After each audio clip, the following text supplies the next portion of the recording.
Hello, hello, my friends. It is Hondo, and welcome back to the Knights of the Nerd Republic. You know what to do, and stay profitable.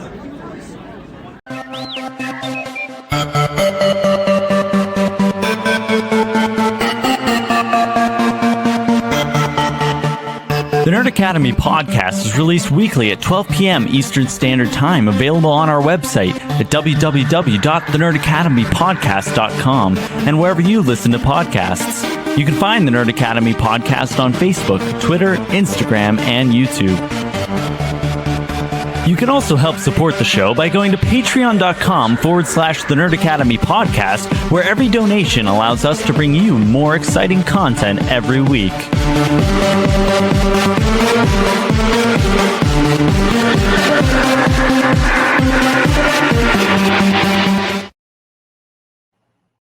Hello there, and welcome back to Knights of the Nerd Republic, the show where your favorite nerds talk all things about the galaxy far, far away here at the Nerd Academy. This is coming a little late, truth be told. A lot of that had to do with scheduling. As you guys know, day job is in retail. This show is coming out around the holidays, and then the immediate holidays aftermath is actually more busy than you think. Lots of returns. So right as I was getting ready to finally, get to work, making this episode happen, I then got sick. So before I introduce our wonderful guest, I do want to thank them for their patience in helping make this episode happen, as my schedule became more and more of a nightmare to work around. But we are here. We are talking Skeleton Crew.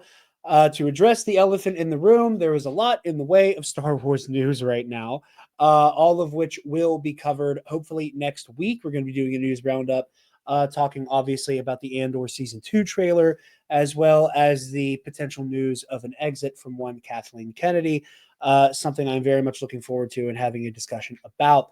But that is not this conversation today. Today we are going to be talking about Star Wars Skeleton Crew, a show that I think only got one video worth of coverage whenever we did a multicast with the Bombad cast.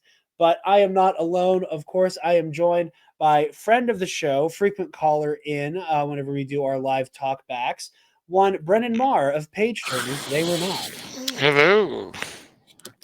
Yeah, very excited. It's your first time on the show proper. Like I said, you often That's call true. in.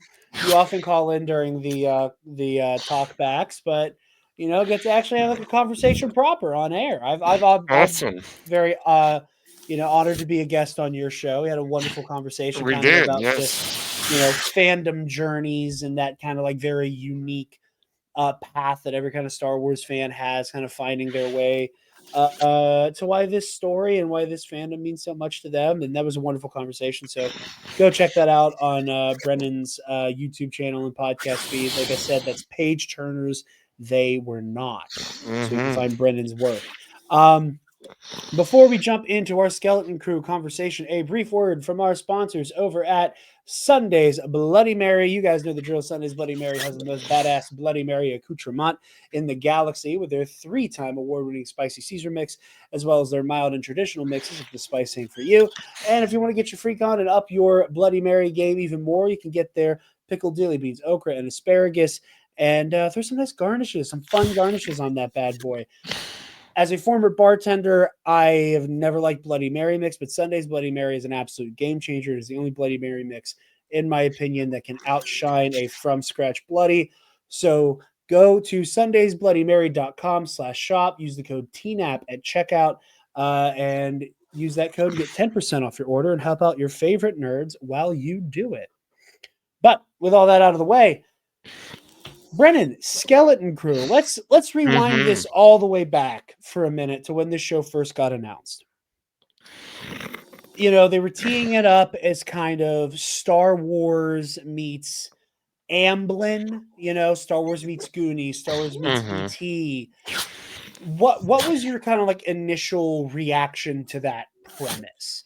Obviously, with John Watts, famous for directing the MCU Spider-Man trilogy, which already took so many cues from your John Hughes coming-of-age stories. Yeah. It seemed like a good fit there. But what was your initial, like, oh, okay, kind of reaction to Star Wars kind of playing in this specific genre playground?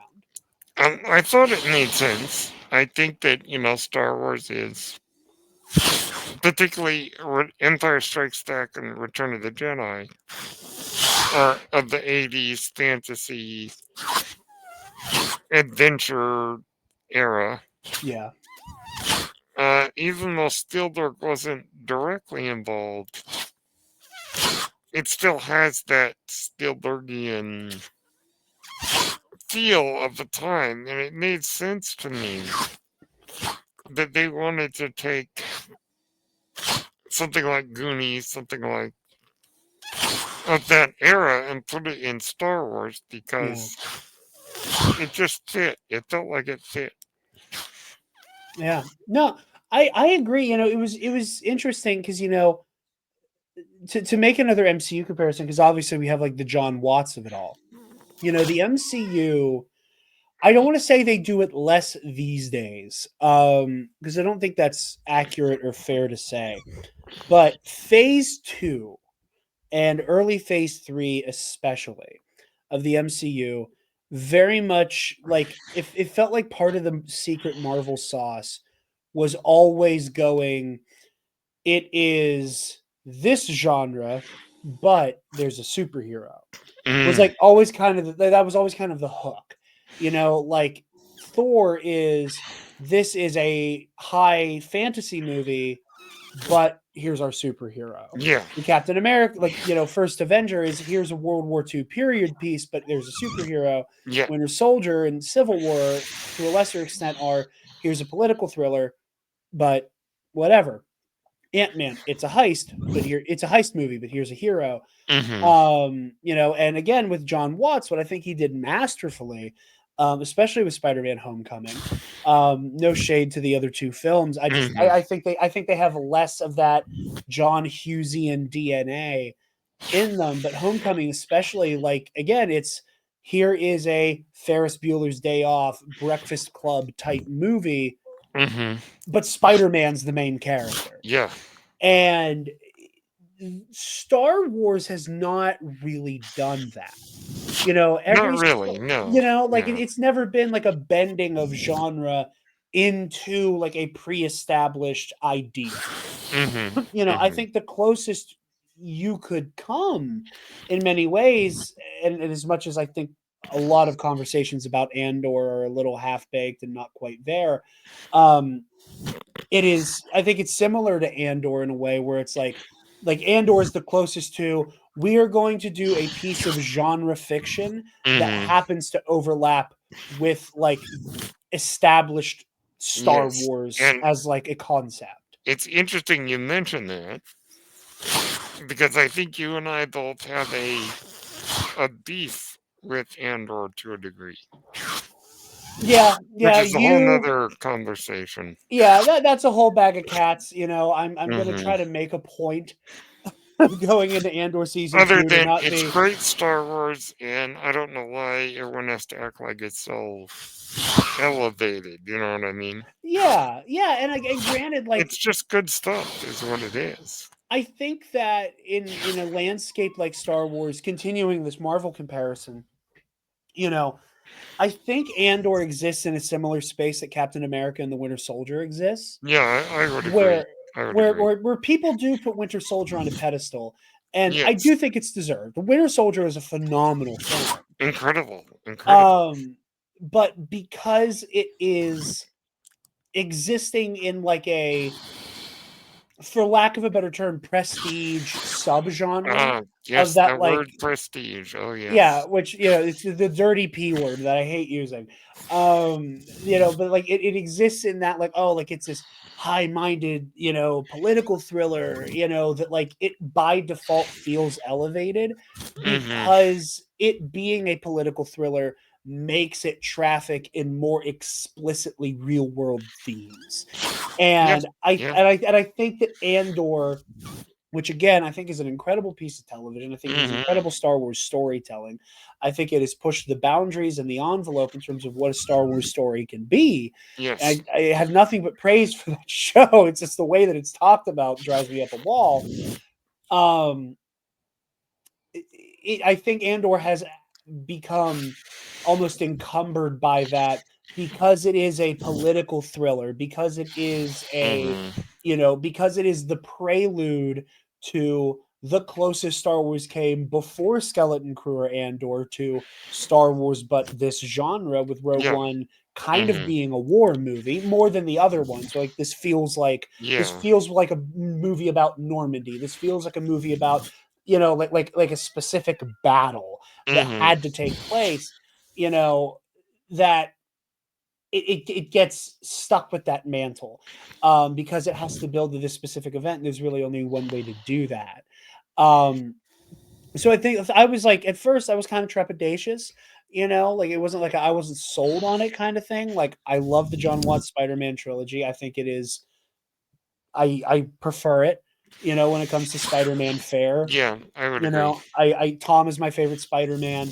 Not all of the movies are like the highest ranked, but he's very good. Yes.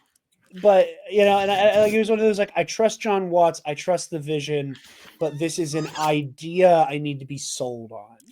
Yeah. And the marketing for Skeleton Crew and the lead up to it, I kept having this weird push and pull where I was like, I like a lot of these ideas, right? But but then there's always like this weird little that kind of sneaks in there that I'm like, ooh, this is making me have that weird, very precious moment that I think every Star Wars fan has on some level, where it's like, ooh, I don't know if that belongs in Star Wars. Like again, we're recording this the week the Andor season 2 trailer came out. We're coming off of a Star Wars trailer that just straight up had a song from the real world in the trailer. Interesting choice, yes. And it's an interesting choice. And I remember that, like, it was Space Odyssey or Ground Control to Major Tom, whatever the song was in that big Skeleton Crew trailer. Oh, that's right. Yes. That was so like, whoa! But it was in Huttese. It was in Huttese, yeah, so it kind of in Huttese, yes. so it kind of met you halfway of like, here is a real world song that does not exist diegetically at all within the text, but we'll meet you halfway and it's in an alien language. That was fascinating to me. Yes, it was. Yes. And I was like, ooh, I don't know. Like in the same way that I like Jod Nanawa, I mean, the name is hilarious. But well, there's that, yes. but like, but when we're hearing about him and we see that first trailer where he uses the Force to like snatch the key ring and going, okay, like how much of the show is going to be about whether or not like him being a Jedi, like capital J Jedi be damned. How much of this show is going to be about whether or not he can even touch the Force. Yes. He's immediately presented in in the way that the show presents him very quickly as incredibly charming, wildly untrustworthy. And like just from a few moments in the trailer, they hit that hard. And I immediately am like, I don't know if I buy that you can use the Force. I don't know if you I like, how do I know you're not like Hodja using magnets and shit, galactic con artist. Yeah. So I went into the show like, okay, like I'm excited for new Star Wars, and again, it's like the aesthetic stuff. Look at the suburbs in Star Wars. I think the show the very Stranger Things suburbs. Very Stranger Things suburbs. And I think Skeleton Crew was a really good exercise for the fandom to kind of push our comfort zone a little bit. In the same way that Andor, again, and I hate that I keep coming back to Andor, but like but in terms of that like boundary pushing. Like if Andor can push the boundary as to like how much of a desperate dark place can a Star Wars story go and still feel like Star Wars? And how heady, how disconnected from the Force can a story be and still feel like Star Wars? Yeah, that was a real big challenge, was to say, here's a show with no Jedi, no Force powers, no fantastical stuff. Yeah. And say, can it still work as Star Wars? Absolutely. And I'd say the answer is a resounding yes. Absolutely. Yeah. Like it is It is fully divorced from fantasy. Andor is the closest Star Wars has ever come to hard sci-fi. And we come to Skeleton Crew where it goes, okay, how much aesthetically can we take before we go, ooh, I don't know Yep. if that's Star Wars anymore. But this show, as you kind of said at the outset, Brennan, like because it is because it's borrowing so many again aesthetics and ideas and framing devices that the kids on bikes fair of the 80s, Yeah. it feels so Star Wars adjacent by default that it's like I can see how these can fold into each other pretty well. And by the time we reached the end of the show, I was absolutely blown away by it. I was a very big fan of Skeleton Me Crew by too. the end. Yeah. It's not my favorite. I know there's a lot of people who put Skeleton Crew absolutely at the top. Yeah. Not I quite think my it's favorite either. and I think it's in that middle tier for me again by virtue of the themes of Obi-Wan Kenobi, the Mm-hmm. themes of Ahsoka and the Mm-hmm. Acolyte, like that is like so very much like my jam with Star Wars. That like those three of like Kenobi, Ahsoka, Acolyte, that's a tough nut to crack. They're also stories driven by Force users, Yes. and that's always going to be kind of like a default sweet spot for me. But we come into this show and we get to meet these characters and we get this incredible ensemble. Um, who's your favorite kid of the bunch? Who was your favorite kid of our actual Skeleton Crew before we start talking about Oh some of my the word. supporting It is. characters? It's so hard to tell because they're all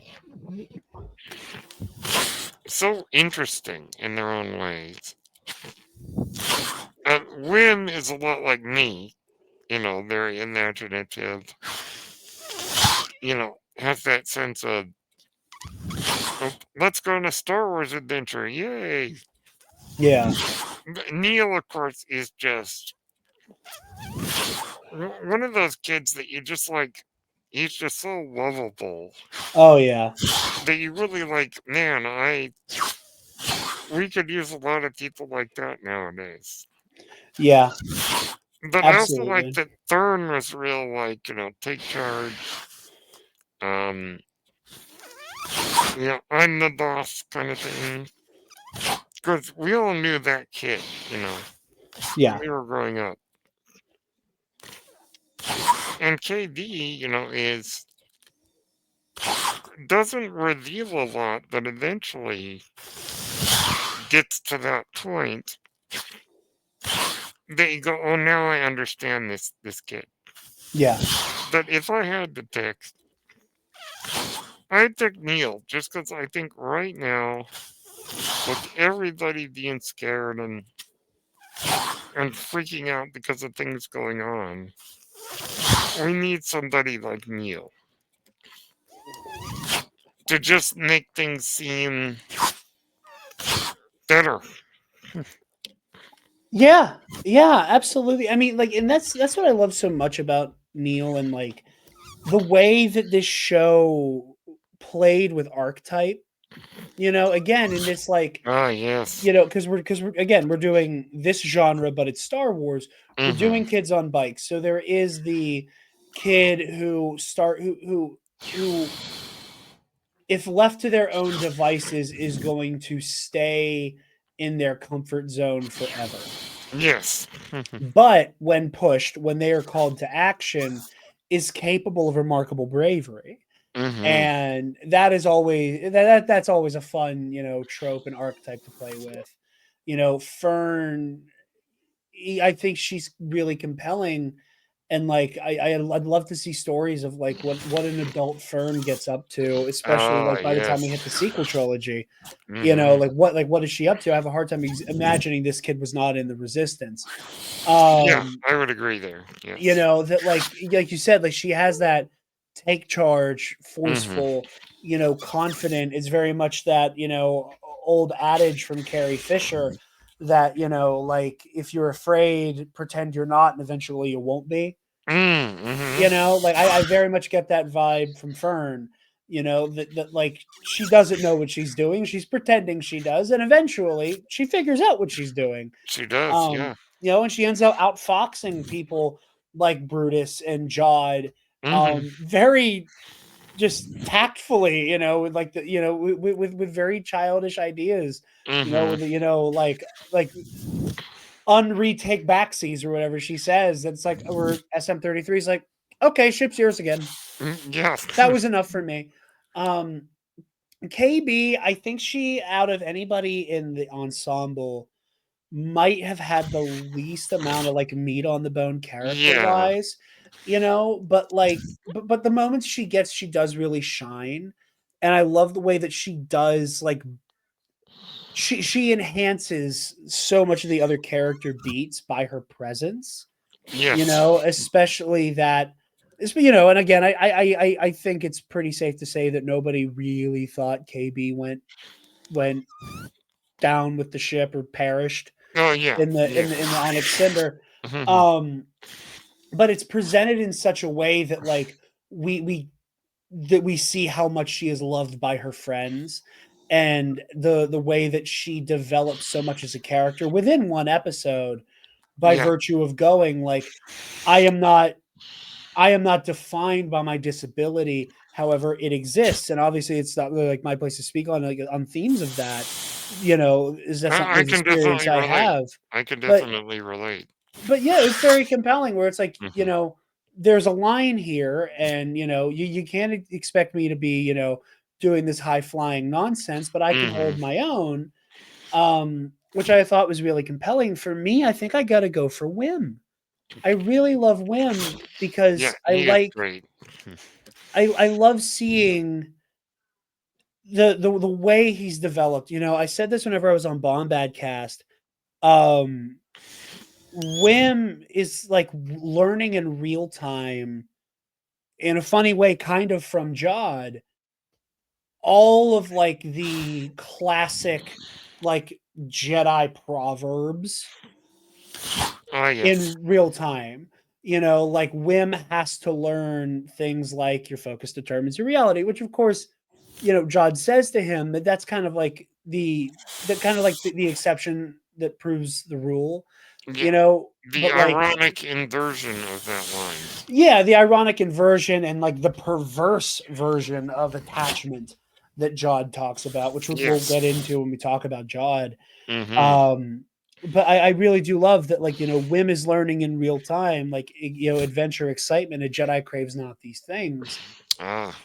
That, like, yes, you want to live this adventurous life. And I think on some level, in a very childlike way, Wim equates the Jedi heroism with the excitement and adventure that they go on.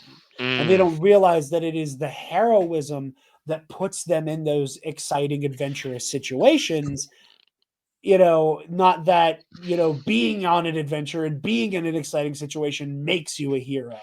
He had to learn that, like, the heroism by virtue of you wanting to help people will take you there. But the Mm-hmm. point is the helping people. The point is the boring part, not the adventurous, exciting part. And watching him go on that journey, I think, was so fascinating. And I love the beat of him with the lightsaber. Both times he picks up the lightsaber, Ah, yes.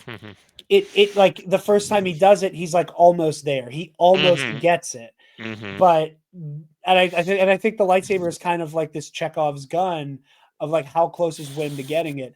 He's like Mm. 80% of the way there, and he holds up the lightsaber and he's ready to protect his friends and he's ready to be a hero. But there's still some of that, like, and I'm gonna be the Jedi, and boom, oh shit, I almost cut my foot off. Yes. But the second time he takes up that sword, he like, it is fully like, this isn't about excitement, this isn't about adventure, this isn't about being like the heroes I read about.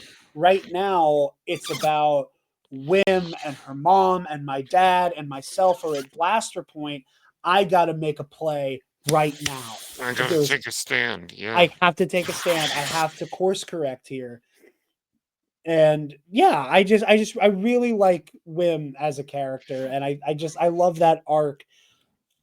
of him understanding, again, like, your focus determines your reality. If your head is in the sky all the time, you can't understand what you have around you. And, the Yoda adventure excitement, Mm-hmm. like you need to do the right thing. And sometimes the adventure will come from that, but that's not the important part. That I just thought was really compelling. And I think that, you know, not to take it to a kind of tired place in terms of conversation, but a lot has been said of the very concept of the child actor and the Ah, yes. performance and the Ah, performances yes. to be turned in. And I must say, I think everybody who worked on this show, all of the directors and John Watts, and what was the other guy's name? Something Marshall, Christopher Ford, I think. Chris Ford. That's right. Yeah, Ford and Watts and everybody who worked on this show. They got really good performances out of these kids. They really did, yes. Like, I think it's probably pretty difficult to get so much unspoken development out of a character that is played by a child in live Mm-hmm. action. Mm-hmm. Just because a lot of that unspoken development hinges on being old enough to know how to sell saying it without saying it. Mm-hmm. And a lot of that was brought out of these kids in a very impressive way. Um, and that's kudos to everybody. Again, every director, these kids, Watts, Ford, everybody. Mm-hmm. It's really, really impressive stuff. While we're on the topic of characters and kind of unpacking all of that, All right. Jod Nanawood. Oh boy. Whoa, oh boy. How are, like, walk me through your Jod thoughts as the season went on. Well, I mean, Jude Law, they announced that he's going to be in the show. And I think that everyone pretty much went, okay, all right. It's Jude Law. He's a big star. He's been around doing stuff. We've all known him since he was like young. Yeah, he's been around the block. And here he is to play this kind of this mysterious fellow. And Jude Law already has, I think, an enigmatic quality to it. I like He, that. he, he has that Han Solo, kind of, you don't know whether you can trust him, but he's so charming. He already had that quality. And so we were all, of course, excited to see him. We already kind of knew what he was going to be like, this guy. Yeah. But I think once we got to see him, it was we are on the same page as the kids. We don't Yeah. know whether we can trust him. We don't know whose side he's on. We're charmed by him, but we're also like, I don't know about this guy. And so we went on a journey with the characters, with the kids, to discover who this guy is. And I would say we've only scratched the surface of this guy. I'm inclined to agree on a lot of that. I think that, like, Jod is so much fun because that Han Solo element is so true, but I think the thing that, like, sets him apart from Han and what makes him so compelling is that, like, with Han, and, like, so much of this is what the Solo movie hinges on, is that as much as Han would like to think he's like somebody like Jod Nanawood, he isn't quite capable of being that much of a selfish bastard. It's true. Like as much as Han is, we got to look out for our own necks, and it's all about the next credit, and all of those things. Like Kira says in Solo, she's like, you are the good guy, though. He is the good guy, yes. You can masquerade as this, debonair, like, devil may care scoundrel as much as you want. Mm-hmm. Everybody around you can tell how much you care. Mm-hmm. And with Jarod, that level of care is so situational. It is, yes. Just to make sure I was fresh this weekend, I watched like the first, 3.5, 4 episodes again. Mm-hmm. And there are moments when especially when they're on their way to Kim. Ah, yes. There are so many beats where he is like legitimately trying to talk to the kids and trying to be maybe not a caretaker, but like the fun uncle. Yes.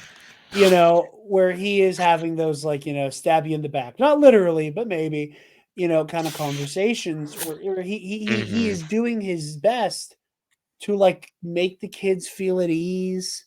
And I do think that, and we'll get into it in a second, but as much as I think it's like one of his, like might be my favorite moment from Jarod is when he's talking to Wim, using these like Jedi platitudes is kind of like a justification for his own shitty worldview.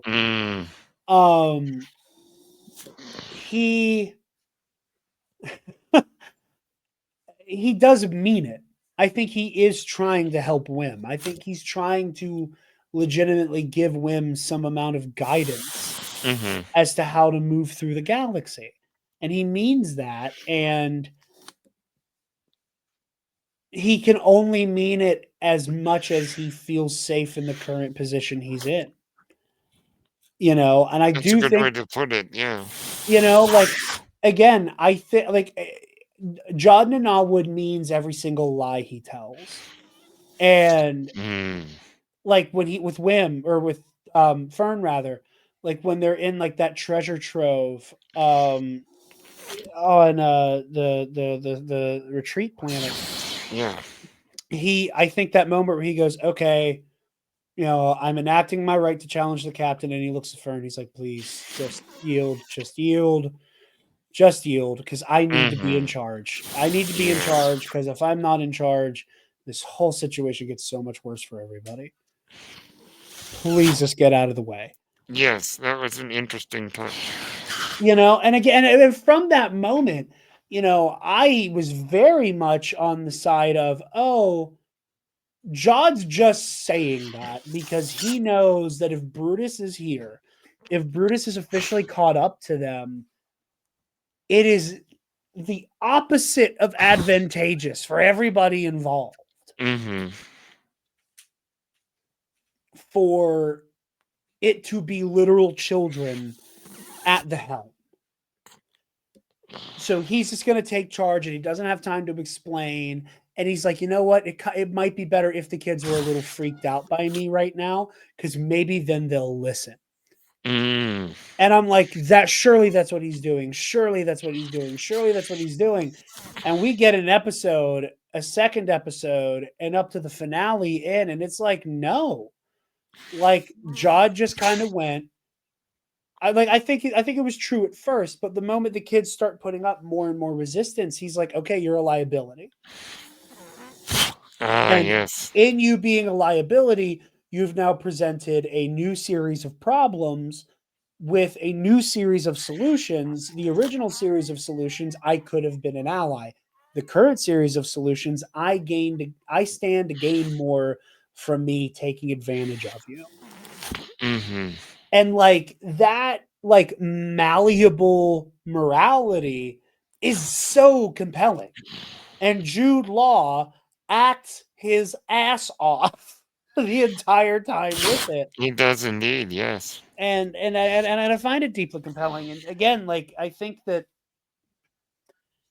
in a landscape of Star Wars, the storytelling in most of the television taking place in this era, in the interceding years after the Battle of Jakku, there's been a lot of conversation about how many damn people have survived Order 66. Yes. Especially this far out, who in theory were alive and active while Yoda said, "The last of the Jedi you will be." And I understand a lot of those conversations. I think some of them are people being dramatic about things, but what I loved about Jarod is this idea that, like, the Jedi doctrine, the path of the Jedi is so precarious morally, and that when the wrong people hear the lessons in an not ideal context, the Yes. takeaways can be really grim. And in many ways, it felt like a reflection of the real world. Like in the way that, like, we as fans talk about Star Wars, and in a very real world sense about how doctrine and philosophy can be warped into some really ugly stuff. But, like, Indeed. watching Jod have this very cold and clinical thing where he goes, "So when you care about somebody, that's an attachment. And attachments are bad because if you care too much, you can be hurt by it." And just hearing that, and it's like, wow, like, you really were just a kid who got the short end of the straw, who wasn't able to hear these lessons for what they were meant to be about. Like, I Yeah. hear Jod talk about attachments, and all I can hear resoundingly is, like, the way a lot of fans, in my opinion, had kind of a half-baked takeaway about Soul in The Acolyte.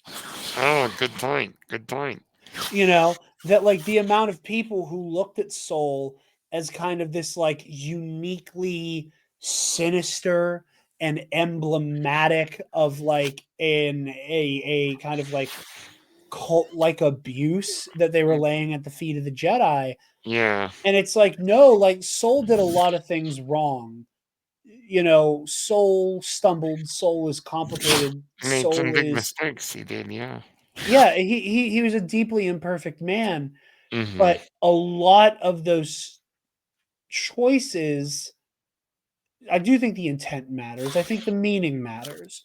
That was somebody who thought he was doing the right thing but was wrong. Mm-hmm. But that's all I could think about was that conversation where, like, so much of the fandom went, "Ah, yes, this is confirmation that the Jedi suck, actually." And I'm like, I don't think that's what it's saying at all. Yeah. I don't think that's, I Yeah. think it's incredibly uncharitable. But I And had a similar feeling of being kind of annoyed at some of the fandom who I think misinterpreted what the message of the Acolyte was. big agree. Yeah. And yeah, and but like I hear Jod say that, and I'm like, oh, like, Jod is the kind of person who calls the Jedi a cult. And Interesting. like, like, not necessarily literally, but in terms of, like, oh, like, that's how much he doesn't get it. That's how much he doesn't get what this is all about, what it's always been about. And I Yeah. thought that was really compelling, and, like, that was kind of like the sticking point for his character for me. And this idea that, like, he was trained during the dark times. Like, and nobody says it explicitly, but, like, and I've heard people debate on how they interpreted what he says in the finale about his training. I took Oh, it to yes. mean the person who picked me up and started teaching me was a Jedi on the run Yes. during the days of the purge. That's how I took it. Yes. And then the Inquisitorius came for them, and I got away and they didn't. And I was back to being alone again. In that way, there's a lot of Asajj Ventress in Jod Wood. Or Kanan Jarrus. Or Kanan Jarrus. I mean, I honestly, yeah. I feel like Jarod kind of had a weird crossroads there in many ways, Mm-hmm. where he could be more like Ventress at her worst, or he could be like Kanan, who admittedly does have a rough patch, It's true. but then like walks the path of the light again. And I found it really compelling. I found it very compelling the way that they very much go like, yeah, like Skeleton Crew, for as fun and as heartwarming and as many people have said cozy as this show is, it is frankly, aside from the Phantom Menace, the only real piece of Star Wars media, at least on screen in live action, that directly grapples with the hyper with like the hyper capitalism of the Star Wars universe. Mm.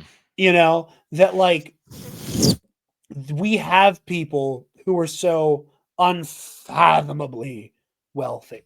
Mm-hmm.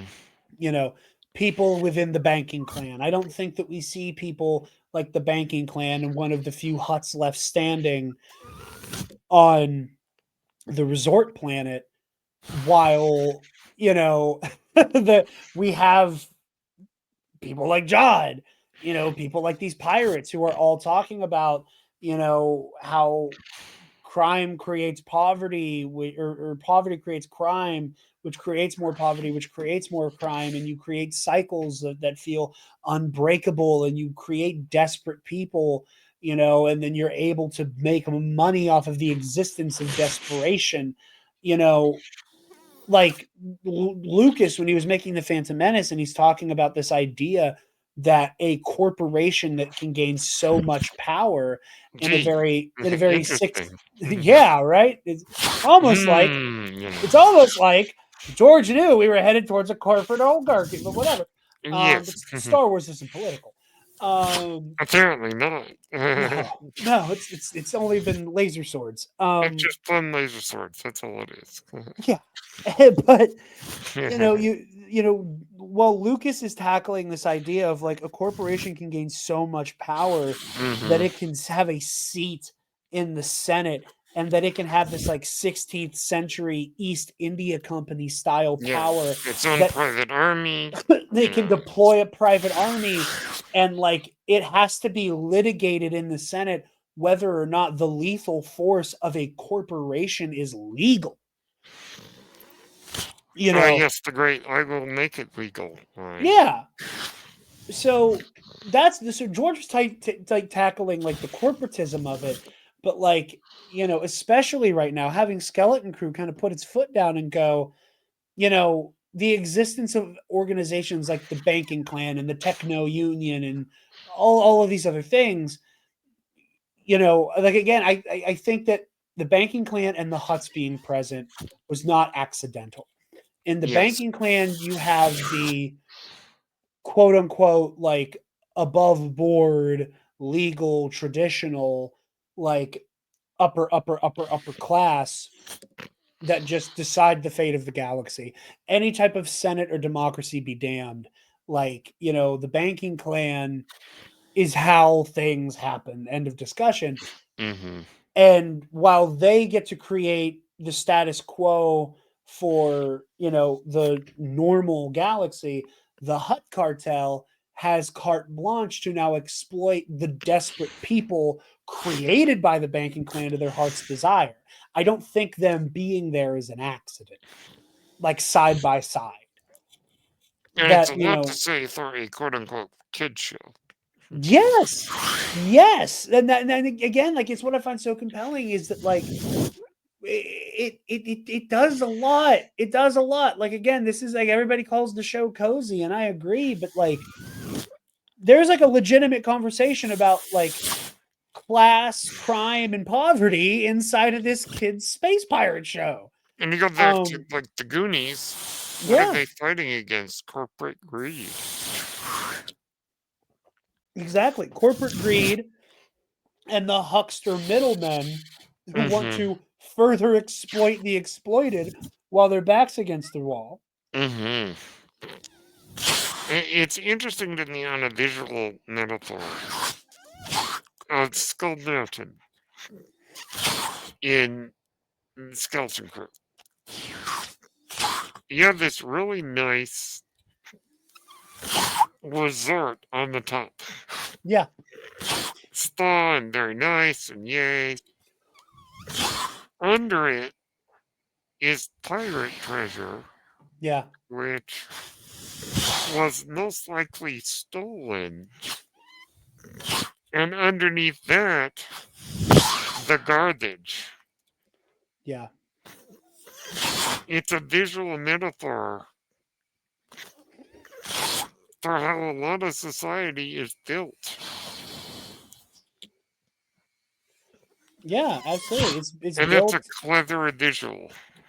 Oh, it's a brilliant visual metaphor. You're absolutely right, and I love that. I love that take on it because again, like it's like this whole place only exists because of the death, mayhem, and carnage of Tack Brennan, who again, like poverty and desperate circumstances breed desperate people who are willing to do terrible things. But Tack Renid, he kind of reached the pirate equivalent of the banking clan. Yes. By the time your hideout looks like this, you really don't need to be a pirate anymore. Yeah, he's You not just a pirate anymore. He's like a businessman. Yeah, and it's like you don't need to be doing this. You don't need to be, traveling the galaxy and, getting all the like you're good. You can hang it up. You keep doing this because you want more and you love this shit. If Yeah. again, like how many people in Jarod and Brutus's crew, if they got even like a fraction of a fraction of a fraction of the wealth of that Mm-hmm. would have immediately returned to the galaxy at large and hung it up. Yeah, I am never stepping foot on a pirate ship again. Mm-hmm. I am planting myself here on this, cushy, out of the way, mid rim world. And I am just going to live a life of my means because I don't have to hijack any more New Republic freighters. I never have to draw a blaster on somebody again. I never have to take a life again. I don't need to steal ever again. Mm-hmm. How many people on that crew would have hung it up? But then you have your Brutuses, you have your Jods, you have, all of these people who, like, again, love doing this. That it is about that accumulation, that they themselves, after living these lives of desperation, want to live like the hyper capitalist upper class. Like that's really compelling. And these are all ideas that exist because Jude Law played somebody with the goofiest Star Wars name of all time. Yes, exactly. Like I remember when that People magazine article came out and they're like, he's playing Jod Nanawood, and we all went, what? What kind of name is that? Yeah. And I think that with Jod, with this arc that he went on, even the arc we don't witness of kid growing up in the gutter on his own, Jedi apprentice, abandoned again, but now I know I have these powers and I can do these things. Where like I also love the idea that Jod is kind of victim to an identity crisis of sorts. Indeed, even indicated by his multiple names. By his exactly, he's Captain Silvo, and he's what was it like? There's so many. Like like Dash Denton or whatever it was, and Redbeard, and like Mm-hmm. it's a new name every time somebody runs into him. That again, I think that is like that. This is somebody with a profound identity crisis. That all he knows is, I just want to be on top like the other guys were. Mm-hmm. And I'm willing to beg, borrow, steal, trade, kill anything and anybody to get it.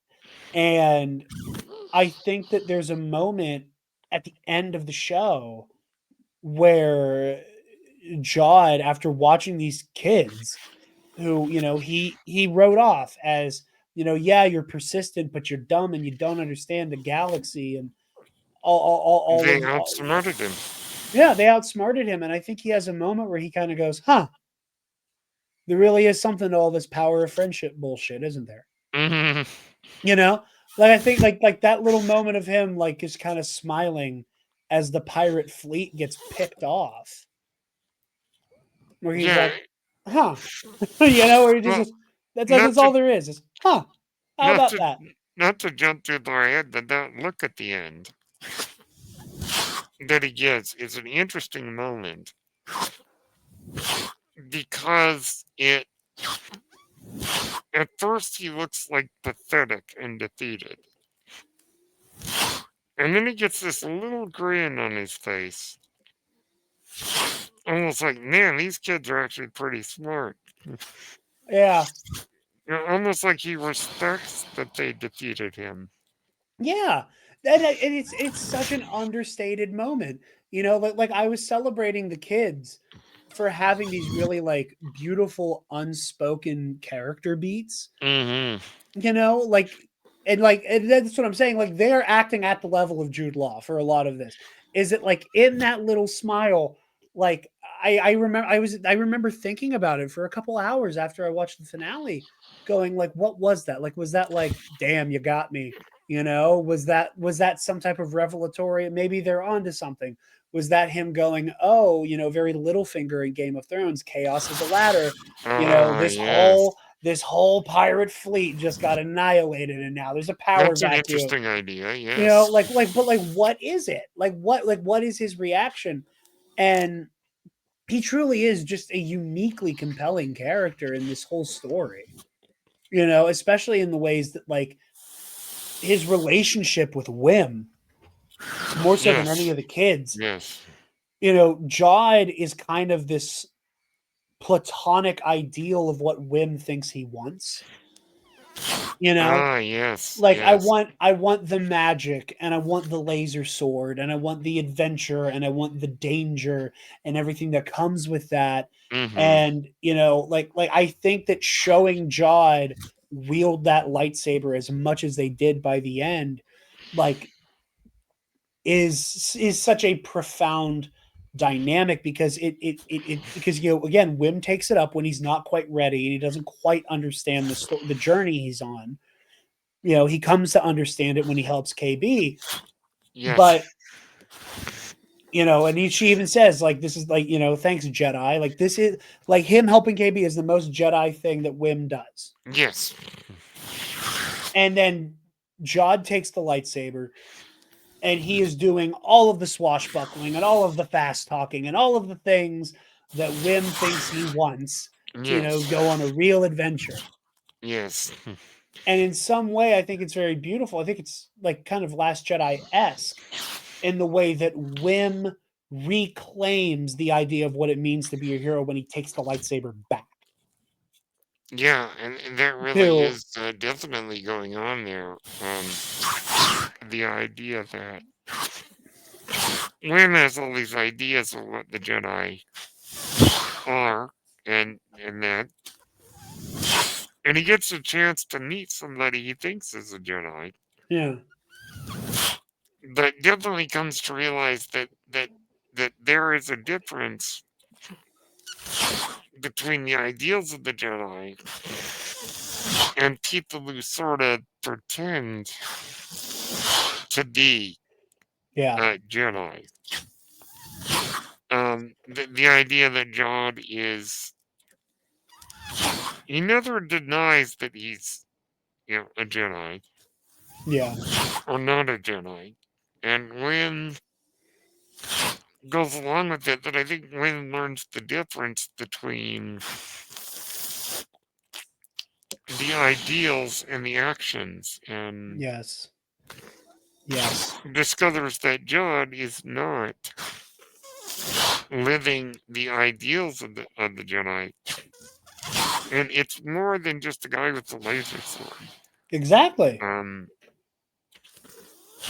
to be a Jedi involves, as Yoda says, commitment. The deepest commitment. And Yeah, Lynn learns what it really means to be a Jedi.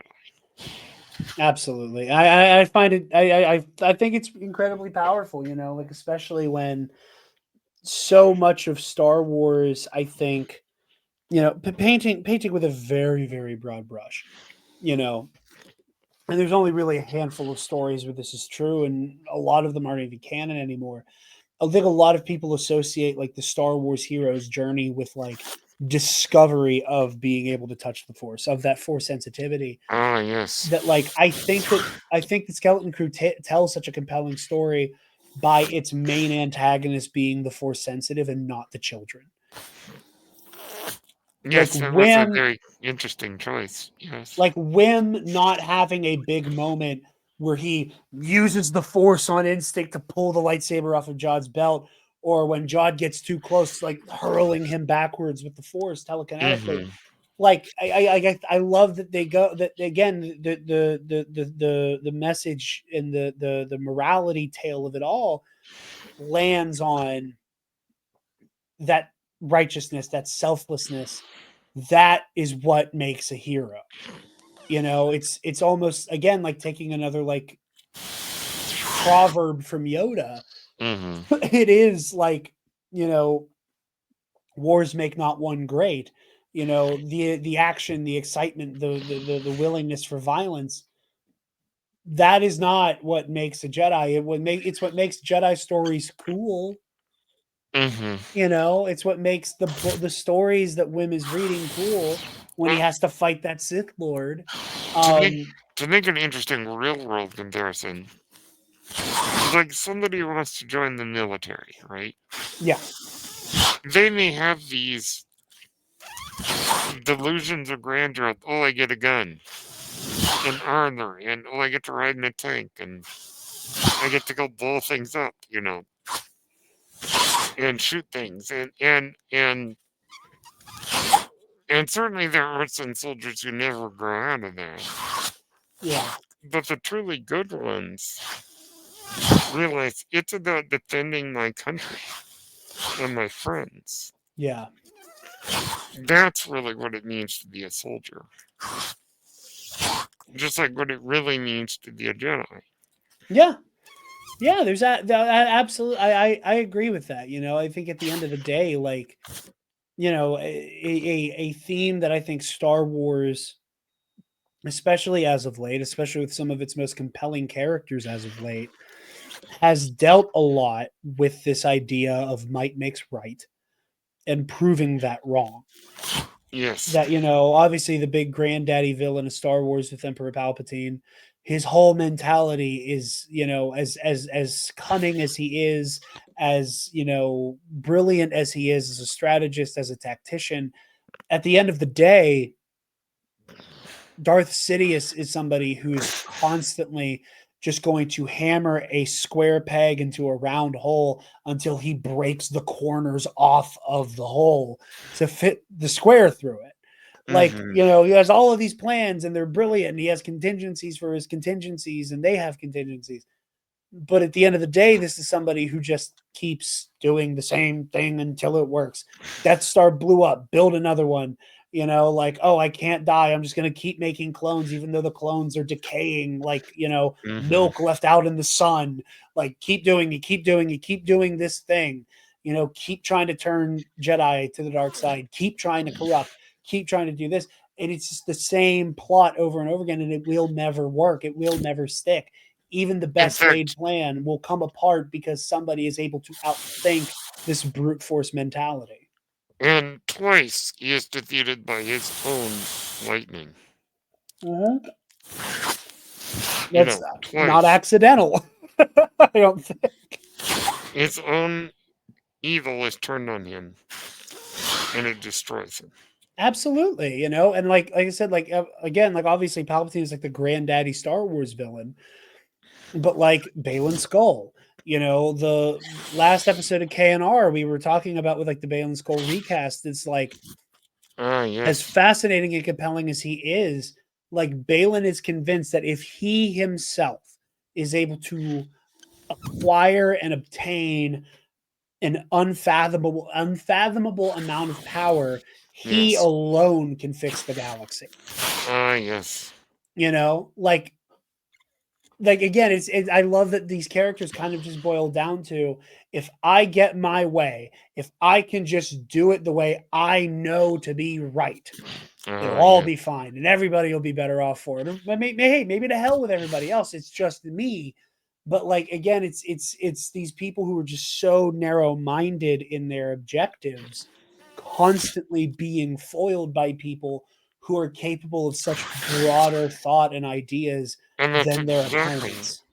that's exactly what happens to John. Yeah, yeah, I love it. Exactly. It's so good. Speaking of kind of where the show ends, as we kind Yes. of wind down here, if I have one major, closest to a major complaint for the show, Oh boy. I wish we got a little bit more epilogue. Yeah, I could see that. Yes. You know, like because I'm not gonna lie to you, I was shocked at how quickly the show ends. That did surprise me. Yes. Once the pirates are defeated. Like I was Mhm. expecting some type of addressing, like what has At-Atten been doing this whole time? Is the New Republic aware of it? You know, how much of a guarded secret is this? You know, and not that I needed that mystery to be solved right away, but I was just so surprised that there was like no falling action. You know, it was we get the Or even a anti-aircraft post-credit guns. scene. Yeah, which I'm a greedy bastard, so I always want a post credits. You know, I always want that. Me too. I always want that little dessert, you know, on top. Mhm. But I was really shocked by that, and it was a little jarring. And there is a part of me that is worried. You know, obviously for a litany of reasons that we are not going to litigate again here today. You know, I feel like Skeleton Crew is better received broadly. You know, there was not as much issue there with Acolyte Yeah. and whatever. And again, not here to litigate that. We both love the Acolyte. It's whatever. Mhm. I'm like I said, I'm not here to argue that. But it felt very similar to the way that the Acolyte does kind of like leave off in that like buck wild, like, you know, the main character who was kind of like the focal point of the Mhm. marketing is dead. One of the twins has had their mind erased and they are in, you know, Jedi custody. Our other main character is now literally standing hand in hand with a Sith Lord ?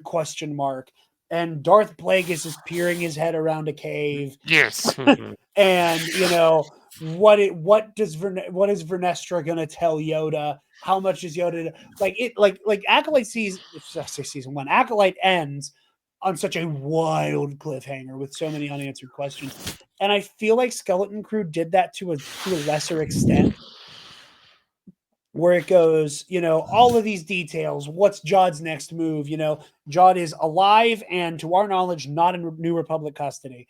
Yeah. You know, he's out there. What's happening with these kids? What's happening with At-Atten? And the show just kind of goes, okay, we're out. Mic drop, gone, credits. What do you think comes after this? Do you think we get a season 2? Are you pulling for a season 2? How do you feel about the show? Just kind of, like I said, it kind of abruptly ends. Well, I think it gave us enough information and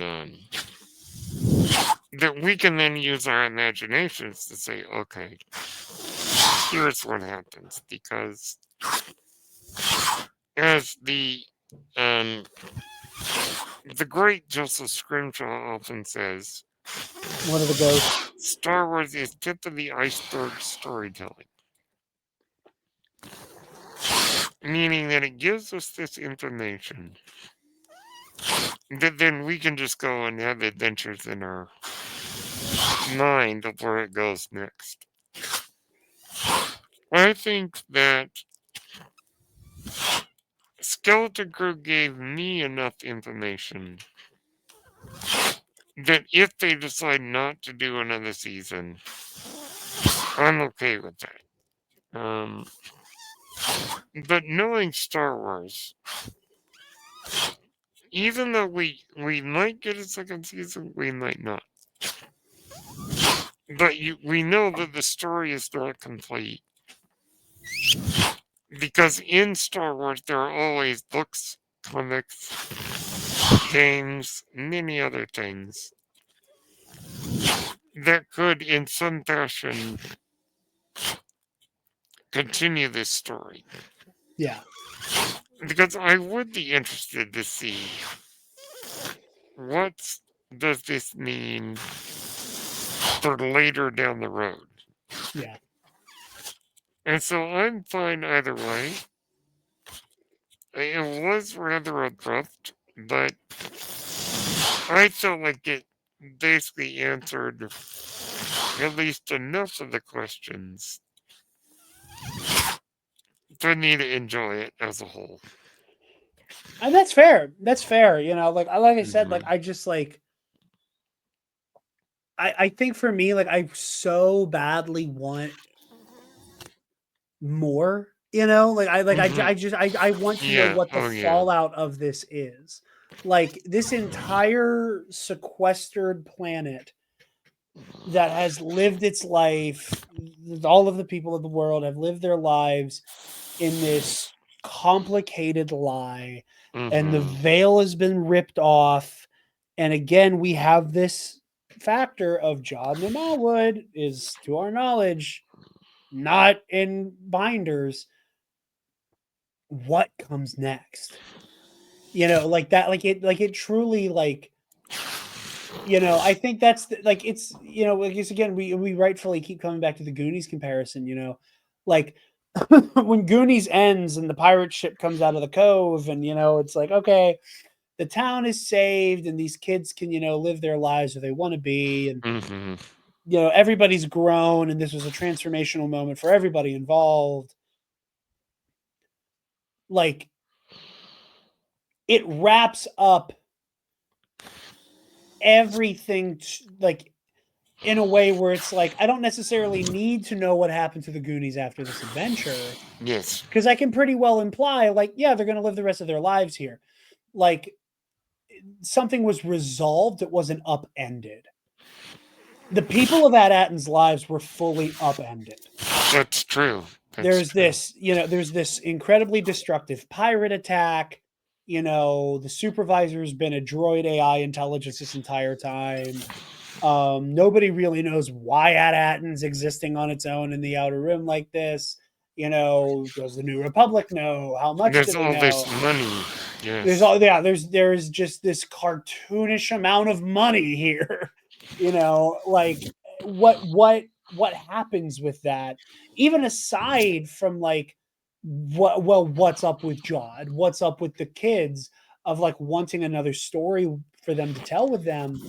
Like there is that level of like what happens after that? What does that mean for the rest of the galaxy? And like that's that sticking point for me of like me really wanting more and me thinking that, truth be told, I think that was a strategic decision made by John Watts and Ford to just be like, yeah, there's clearly more to tell here.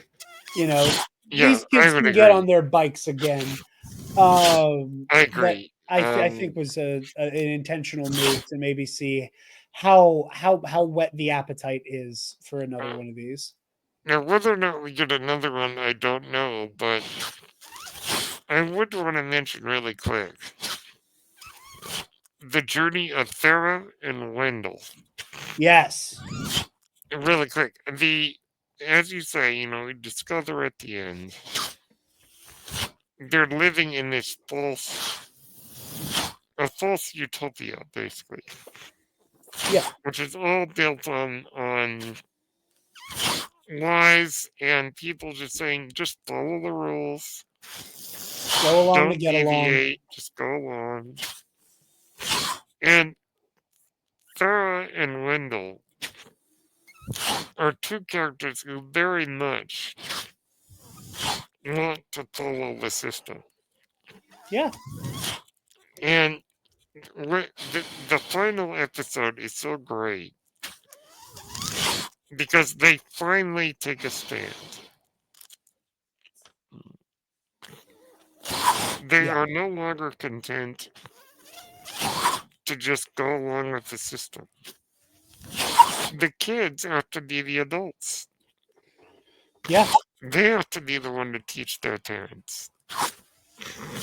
And obviously the great moment with Wendell when he rides the steer like over the ravine. It's a great moment. Because Wendell's very stuffy. He's very I just gotta go to work and do my job. Yeah. That moment when he screams in delight while riding a speeder bike is such a great moment because that is not only is it a funny moment, but it's also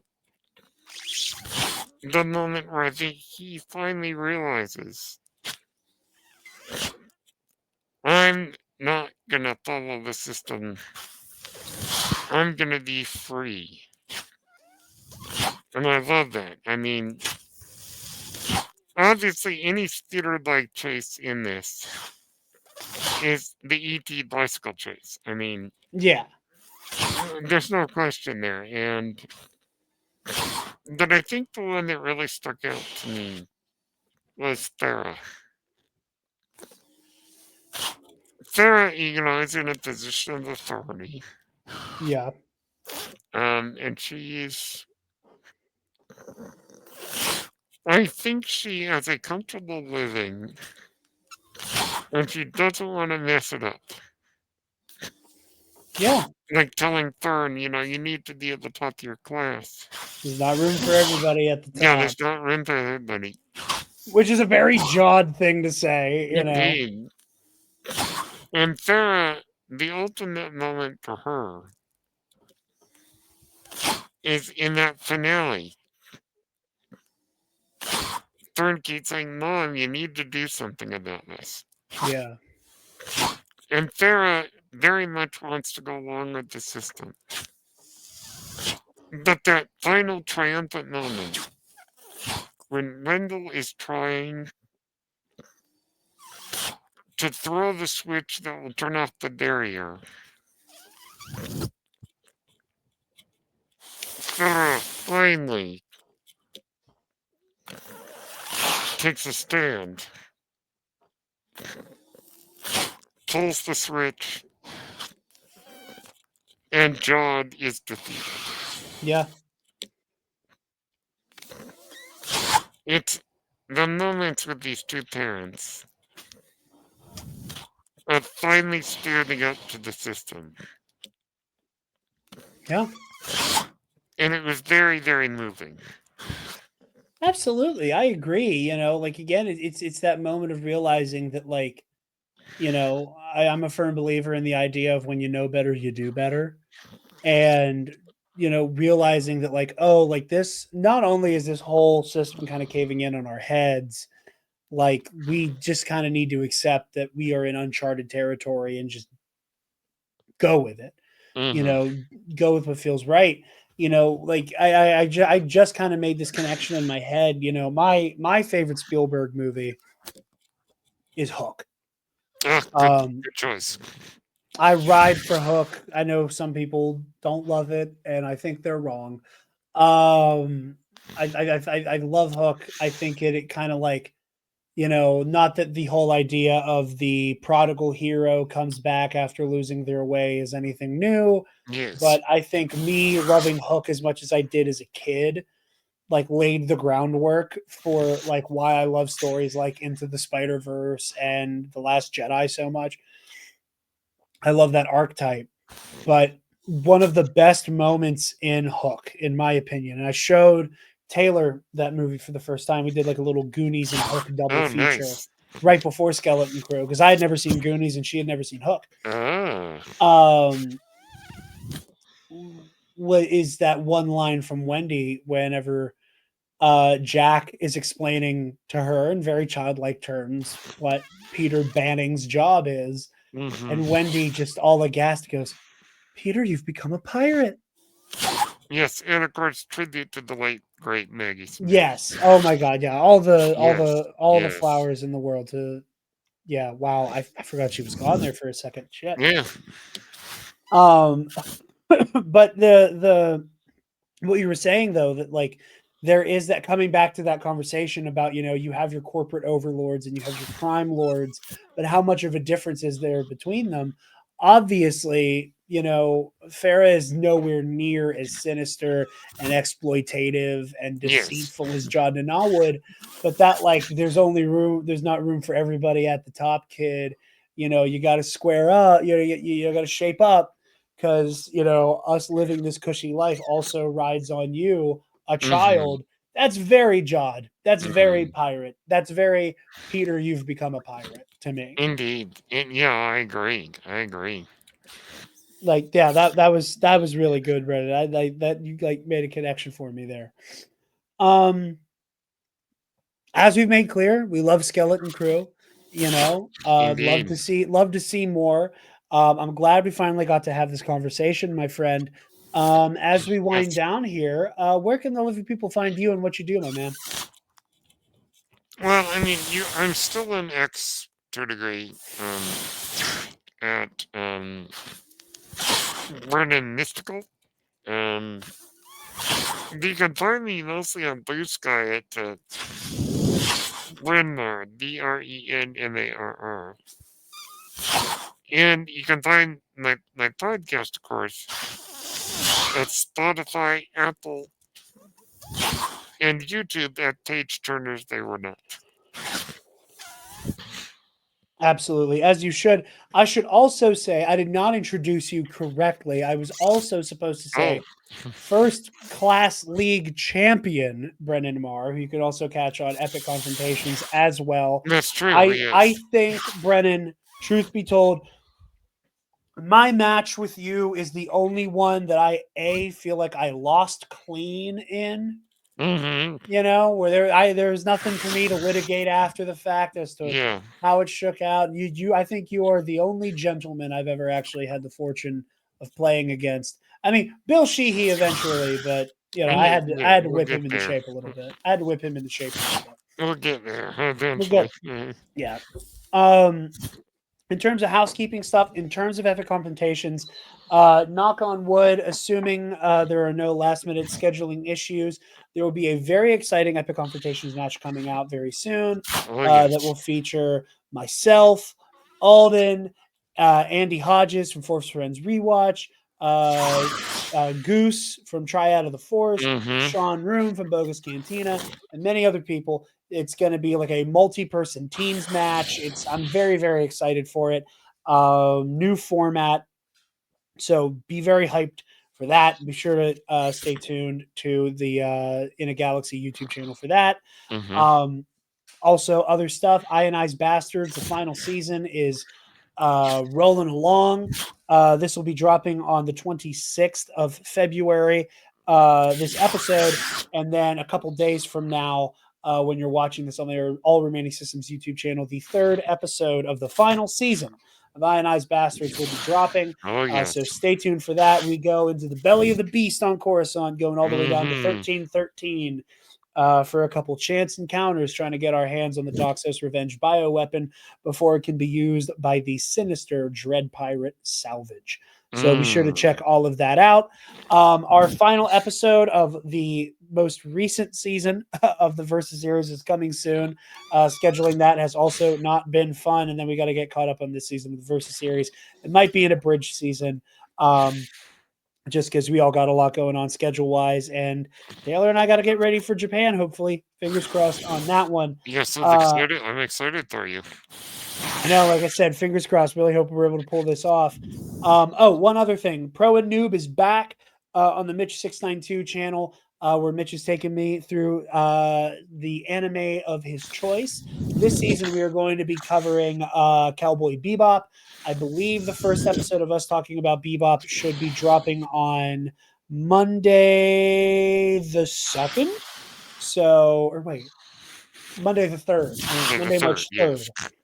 Monday the 3rd, Pro and Noob is back with the Cowboy Bebop season over at the Mitch692 channel. So, with all of that, another thank you to our patrons, namely our $10 patrons. We got Paco, who has a new name that I have not said on air, I keep forgetting to look. So Paco, aka Elfrona, aka Elenox Jonsk, aka the Thieving Squirrel, as well as Ray Clausen. So thank you guys. We want to give a shout out at the end of every episode and help support this show. Keep the lights on here at the Nerd Academy. Go to patreon.com/Nerd Academy podcast to support our little program. And I thank you to Brennan Marr, who is also a patron at the $5 tier. You're welcome. So thank you guys so very much for joining us. Thank you again to Brennan, not only for joining us, but also for putting up with delay after scheduling snafu. It's all good. A consummate gentleman and professional is Brennan Marr. So thank you guys very much for watching. You can find me on social media at Dark Jedi 2552 on everywhere, as well as the Nerd Academy podcast everywhere as well. So thank you all so much for watching. We'll be back again next week to talk all about this wild news week we've had in Star Wars. So stay tuned for that. May the Force be with you always. And yeah, see you later. I said that before I could get to the cookie end card. Goodbye now. Oh. Stop! Move away from the cookie jar!